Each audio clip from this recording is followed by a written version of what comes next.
Since the Plethora X5's launch a couple of years ago, one of the questions that's very frequently asked goes along the lines of, what about MIDI?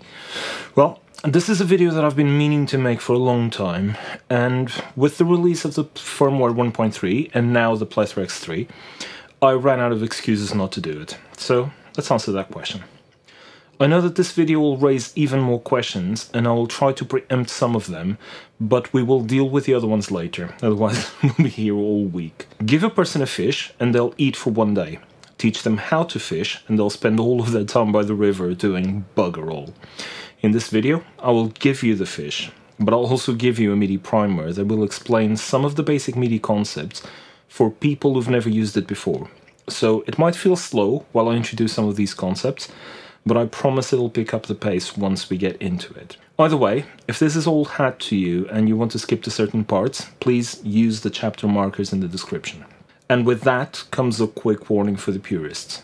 This video is going to be as simple as I can make it with regards to MIDI applies to the Plethora. I'm trying to make it accessible to those who've never even heard of MIDI before.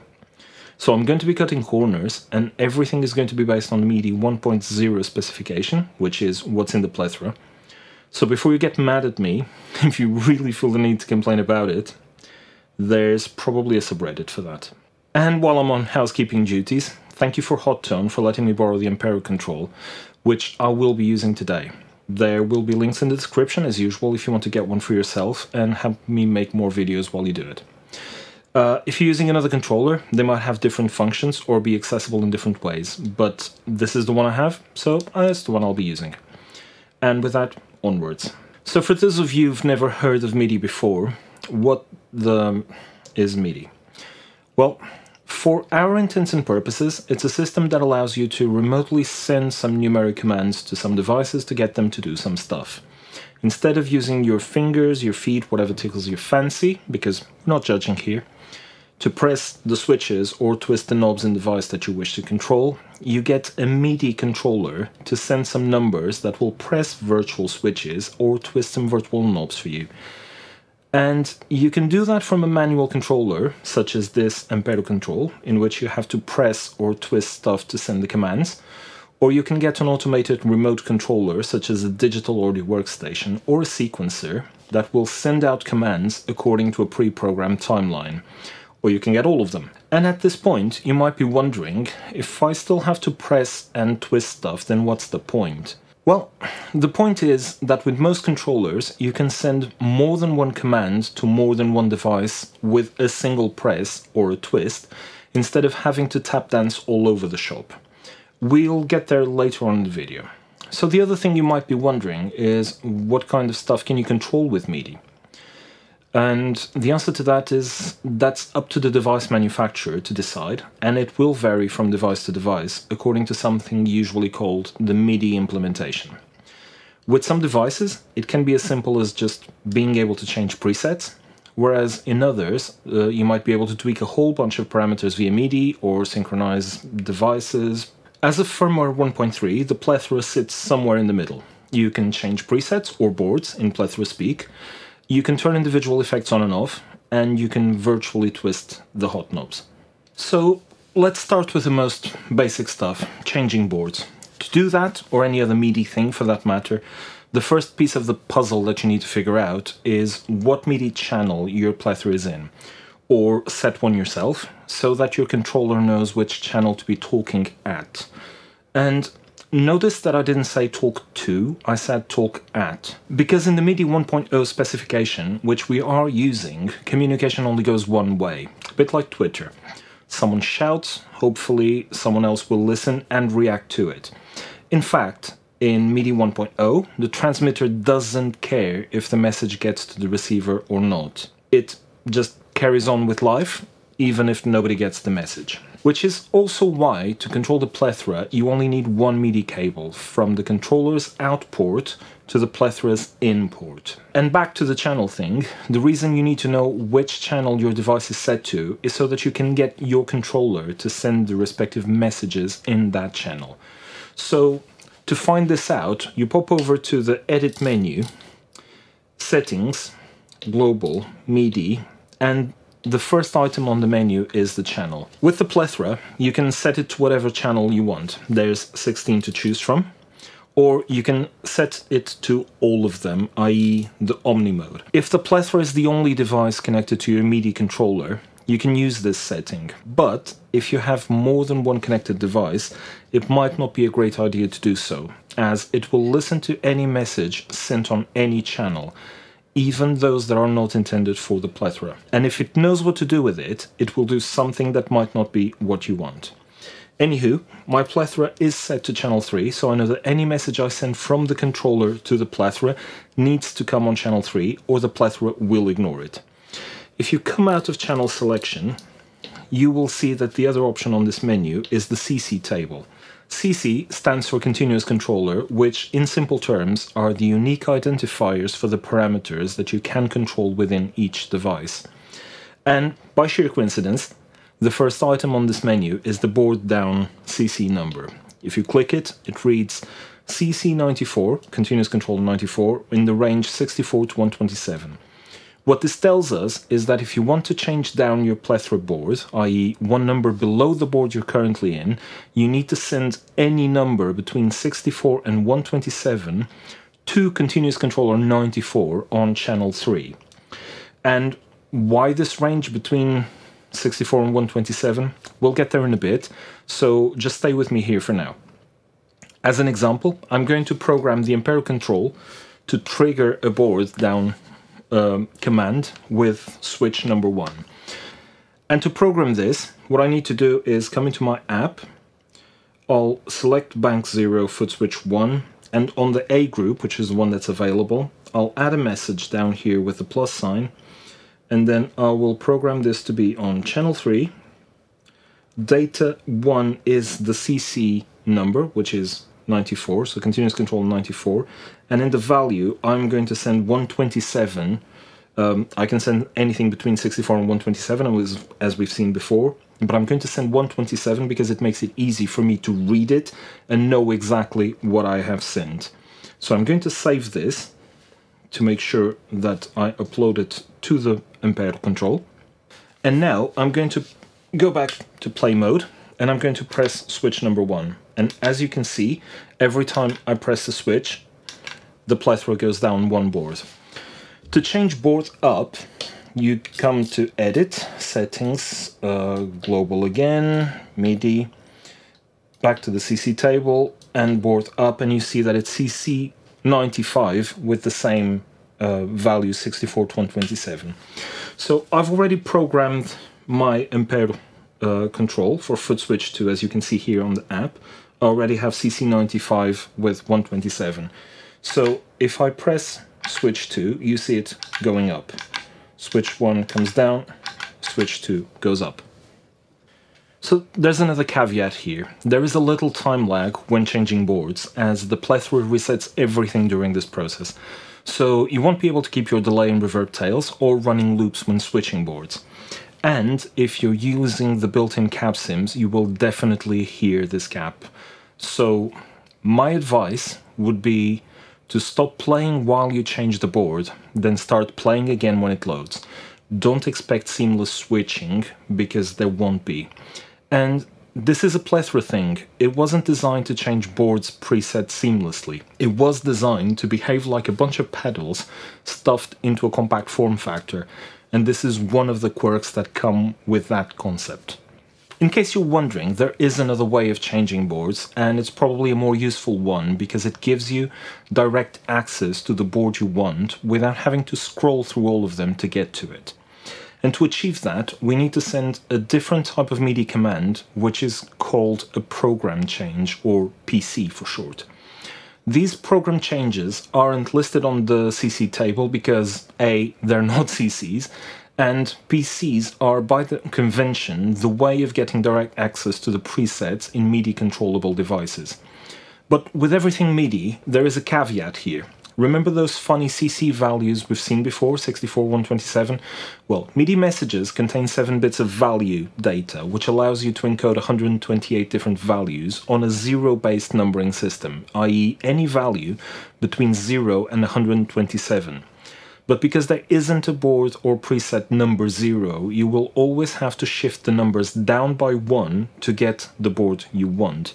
So PC 0 will get you board 1, PC 1 will get you board 2, and if you wanted to change to, say, board 26, you have to put in PC 25, which is exactly what I've done here on my app. So as you can see, I'm now on bank 1, foot switch 1. I have channel 3, PC message on type, and data 1 is now 0. So if I press this switch, I'm going into board 1. If I show you foot switch 2 is ready to send PC 1 on channel 3, and I go to board number 2. And on my foot switch 3, I'm ready to go with a PC 25 on channel 3 again. I press it and it goes to board 26. So you can confirm it by going up and down and checking that that was indeed board 26. Next up, we'll see how to toggle individual effects on and off, and we're back to using continuous controllers for this. Once again, pop to the CC table and settings, MIDI channels, CC table, and you'll see that for pedal 1, on top of the list, after the board up and down, are the individual pedals. If you check pedal 1, you see that it's accessible via CC 102, and if you send any value between 0 and 63, it turns off. Between 64 and 127, it turns on. So some curious people might be asking at this point, couldn't this have been done with the board's up and down commands, with CC 94 on the 063 range for down and 64 127 for up? Yeah, it could, but I'm sure the TC people had a good reason to do it with individual CCs for each, and it works just fine. So if you look here, I have CC 102 on value 127 on my switch 1, and if I come to my switch 2, you can see that it goes to CC 102 and value 0. This means that I'm toggling this effect on with switch 1, and I'm toggling it off with switch 2. This seems a bit wasteful of switches, which is why I have programmed foot switch 3 to be a toggle switch instead of just the single press. So the toggle will allow me to send an A group of messages, A, on press, and then a B group on messages on another press. So I have CC 102 value 127 on the first press and value 0 on the second press, which means that when I do this, I'm toggling the effect on and off, just as if I would use the switch on the Plethora itself. So far we've been working exclusively with one action on the controller equals a single reaction on the Plethora, but depending on what type of controller you're using, you might be able to pass on more than one command at the same time. And as an example, we can have one switch toggle between slots 1 and 2 on and 3 off, and 1 and 2 off with 3 on. And the way to program this in the Ampero Control is the usual. You load up the bank that you want, you pick the switch that you want to use, and you start adding messages to it. So my first message is CC 102 for the slot number 1, value 127, which will turn the slot on. Second message, CC 103, 127, also turning it on. And finally, CC 104 for slot 3, turning it off. So if you save the bank, which I've already done, and you press the switch, you see 1 and 2 turn on and the other one turn off. But when I press it again, nothing happens, because it's still sending the same messages, and slots 1 and 2 are already on and 3 is already off. It only does something again if I turn it off manually on the Plethora. But because you will probably want a way of toggling the other way around, you can do it in one of 3 ways. You can either go to foot switch 2 and program it to do the reverse, so CC 102, 130 for slots 1 and 2, and CC 104, 127 to turn this slot on.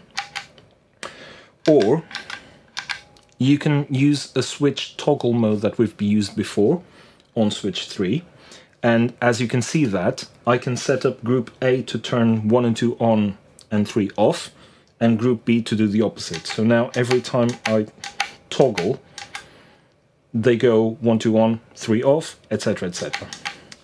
But there's another way of doing this, which is what I've done with switch 4, if you only need this move to happen in a very short window of time, the apparent control allows me to program a switch as momentary, as I have done on switch 4. So it's the same as I've done with 3, but instead of toggle, it's a momentary. And what happens when I press it is, pressing down, it turns 1 and 2 on, 3 off. You can't see it because they already were there. But when I unpress, when I release the thing, 1 and 2 go off, 3 goes on. So doing it again, 4 like this, 4 like that. Turn on, turn off. Once again, your mileage may vary depending on the controller you're using and your specific needs. Obviously, if you don't want to be there pressing the thing all the time, don't do it. And another side note on sending more than one MIDI command at the same time. They are not exactly sent at the same time. MIDI is a relatively slow serial protocol, so each command takes a little less than 1 millisecond to send. Might not be critical, but just keep that in mind because these milliseconds can add up if you're sending a lot of stuff through. Next up, we'll use the expression pedal to tweak effects in real time. I've already seen some comments lamenting the lack of expression pedal on the X3, and this is one way of getting around that. So I have plugged in an expression pedal to the Ampero Control's port number 1, and I've programmed it to tweak Hotnobz 1, which uses CC107, as you can find in the CC table. So if you come here, settings, board, global, MIDI, CC table, you go down there, you check Hotnobz 1, and you see CC107 values between 0 to 127 will give you between 0 and 100%. In this case, because the expression pedal acts like a continuous device, and the Hotnobz is also a continuous control rather than a toggle, we can simply set the minimum value on heel down and the maximum values we want the expression pedal to send. MIDI continuous controllers were designed to do what it says on the tin. Continuously control a given parameter, such as volume, from 0 to a maximum value. But again, because your MIDI controller doesn't know or care even what the maximum value of any parameter is on the device it's controlling, the MIDI 1.0 specification establishes that whatever those minimums or maximums are on the device, you can control them starting from 0 and ending in 127 on the controller itself. And the device will have to map them out to whatever minimum and maximum it's capable of. So if you had a volume pedal, heel down would send a 0 value to the appropriate CC, and toe down would send 127, and any value in between would be digitized into the other available 126 levels. But when you use a CC for a parameter that isn't continuous, like we have been doing so far for board switching, turning slots on and off, by convention you split the 128 steps in half and send any value in the lower half, 0 to 63, to toggle off, and any value, 64 to 127, to toggle on. So let's set up an example here. If I want my expression pedal to control the reverb amount, say on this board, I can come down to settings, board, Hotnobz, knob number 1, go to reverb, effects level, go back to play mode, and now you can see that if I tweak my Hotnobz number 1, I get my effects level controlled by it. But the thing is, I've already mapped my expression pedal to control Hotnobz number 1 via CC107. So when I tweak my pedal, my effects level changes because I am controlling Hotnobz number 1 with the expression pedal via MIDI. But this is controlling it from 0 to 127 on the expression pedal, which translates to 0 to 100 on the reverb. If you want to change the range of motion, say you want this to just go between 50 and 75, what you do is come here to the app, and on data 2 minimum, you send the equivalent to 50%, which is 63, and which sits right in the middle of 0 to 127, that's 123. And for data 2 maximum, if you want it to fall on 75%, you send the value that sits between 64 and 128, which is 95.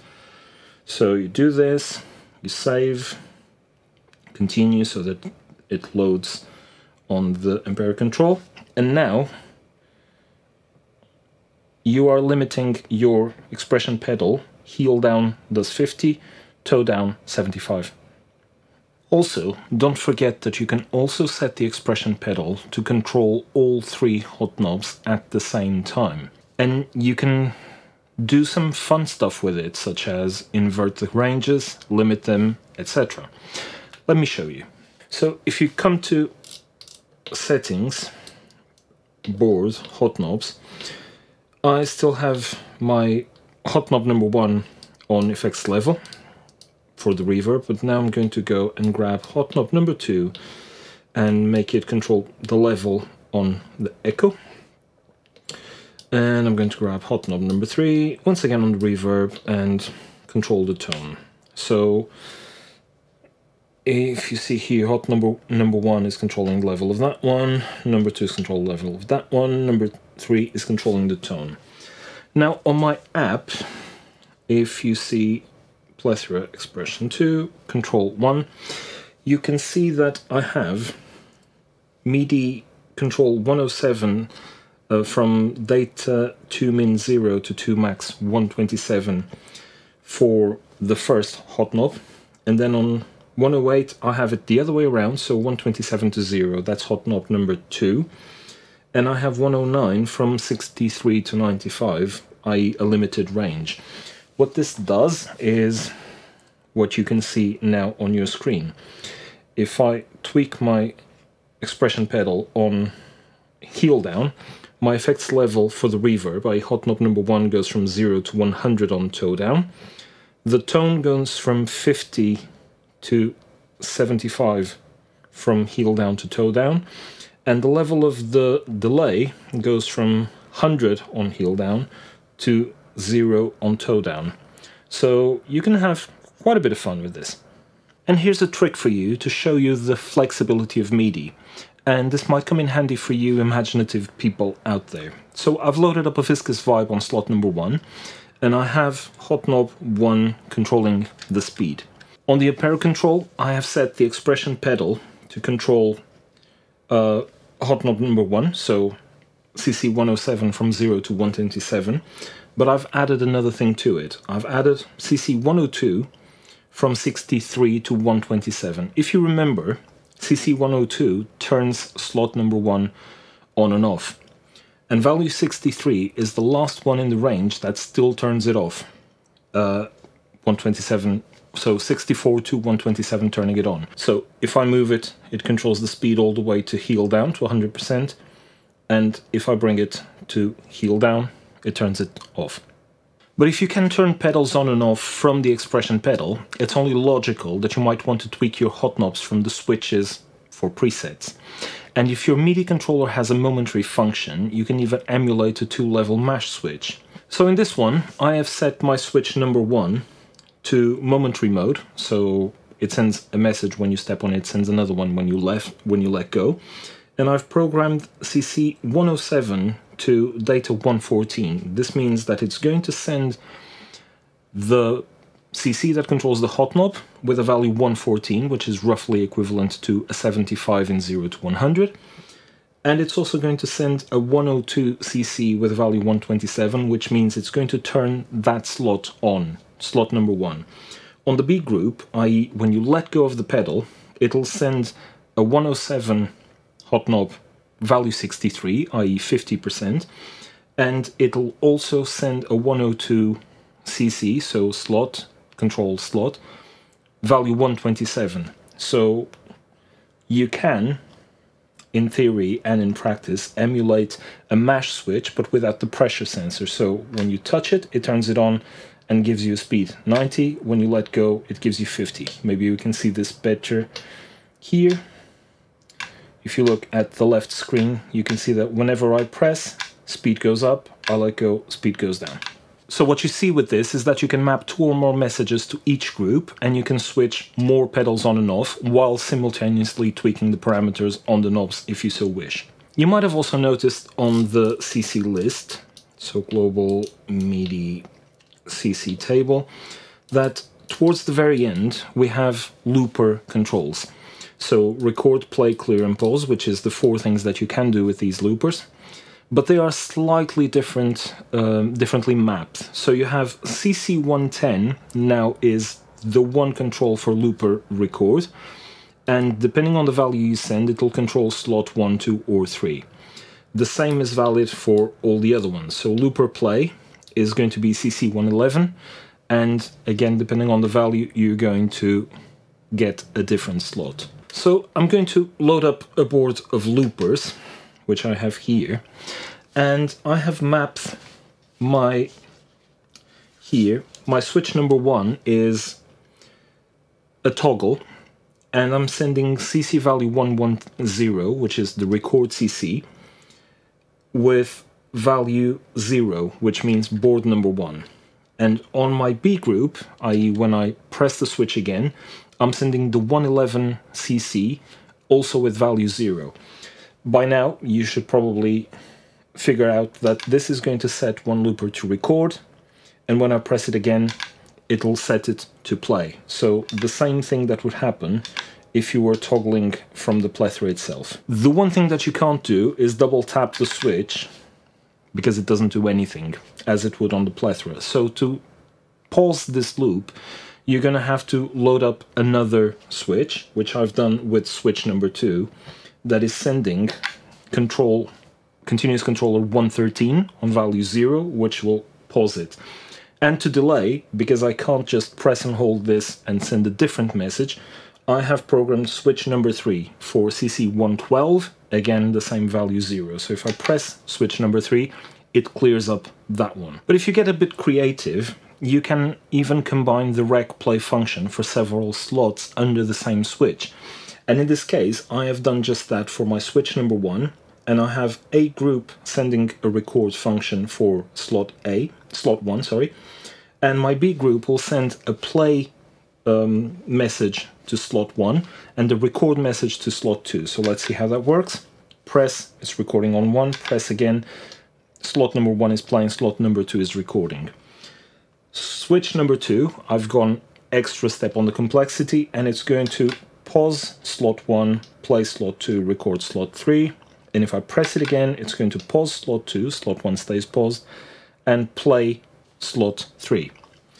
On switch number 3, once again, I have a toggle group that will play all of them, or pause all of them, and switch 4 is the remaining function.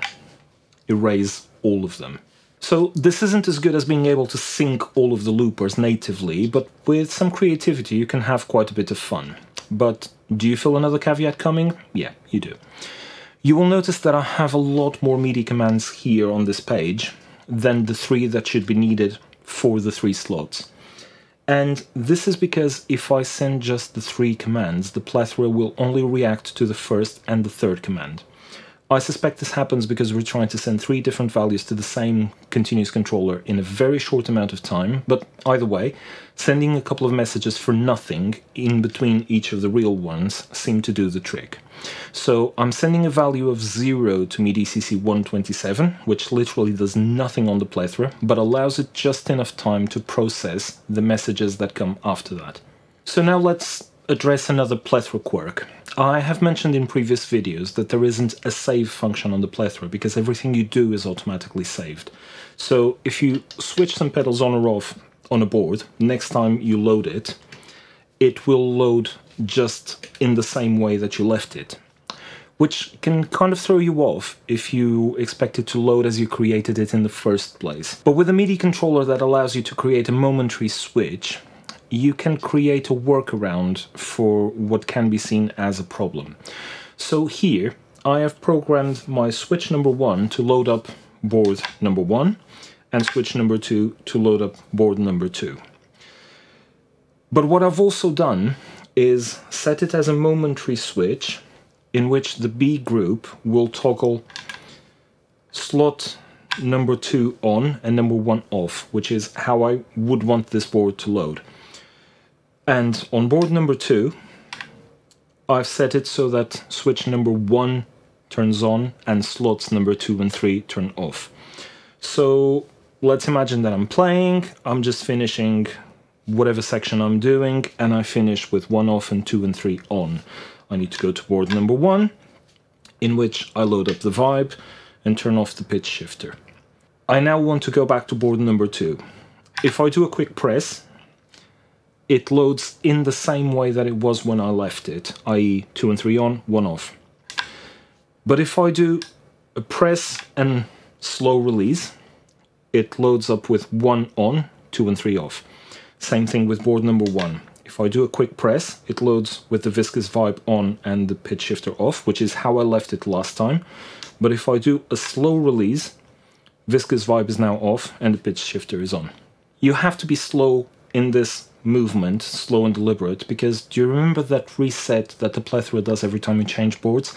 That includes the MIDI buffer. So when you send commands while it's swapping board, it will ignore the messages until it finishes loading the board. So you wait a fraction of a second, and when you release the switch, the Plethora will configure itself according to the messages that you're sending on Group B. And finally, just to prove to you that the channel thing works while controlling several MIDI devices, I've plugged in another couple of pedals. So I have the Boss EQ200 and the Moore Ocean Machine. The Boss is set to channel 7, and the Ocean Machine is set to channel 2, and the connection is a simple daisy chain. The Ampero Control out goes to the Plethora MIDI in, Plethora MIDI through to the Ocean Machine in with a black cable, and once again from the Ocean Machine through to the Boss EQ200 MIDI in, which happens to be a space-saving mini TRS jack port. These ports are becoming more common, so you might need to get an adapter cable with the correct polarity. Once again, check the device's manual for this correct polarity, as there are 2 different types in the market. And there's another side note here. The second MIDI port on the Plethora is only a hardwired through port, which means that whatever comes in goes out again, but it can't be used to send commands generated by the Plethora itself. What that means is that you can, in this situation, send a command from the Ampero Control to any of these devices that gets into the Plethora and gets out again without being affected by the Plethora, and you cannot use the Plethora to generate those commands. So anyway, I have now programmed my switch number 1 to load board number 1 on the Plethora, turn delay line A on the Ocean Machine on, and turn the Boss pedal off if it's on. So this is what happens when I press. Board number 0 is loaded, delay A is loaded, and the Boss is off. Switch number 2 is loading board number 1, switching delay A off, reverb on, and the Boss on. So once again, board number 1, delay, no Boss, board number 2, reverb, no delay, and Boss. And as you can see, this is a relatively simple MIDI network. You can add however many devices you can control within the limitations of the 16 channels and how many messages your controller allows you to send out at once. So the sky isn't exactly the limit, but there's a lot of room to expand. And there you have it. This was a deep dive into the Plethora's MIDI capabilities with some fishing tutorials thrown in. There is a lot more to MIDI than just this, but these are the core functions of what the Plethora is capable with firmware 1.3.11. If you're still there, I really hope you found this useful. Please let me know in the comments if you're using your Plethora with MIDI controllers or other MIDI devices in your chain, or if you plan to after watching this video. Once again, thank you to Hotone for lending me the Ampero Control, and also to TC Electronic for the Plethora X3. There will be links in the description and the pinned comment in case you want to go and get some gear for yourself, and of course you'll be helping me make more videos if you use those links. As always, a massive thank you to everybody who supported me directly on Ko-fi. You guys are keeping the lights on in the channel, helping me make more and better videos. So if you want to join the list of supporters, you can do so using the Ko-fi links in the description, or now also with super thanks right underneath this window. So until the next video, bye!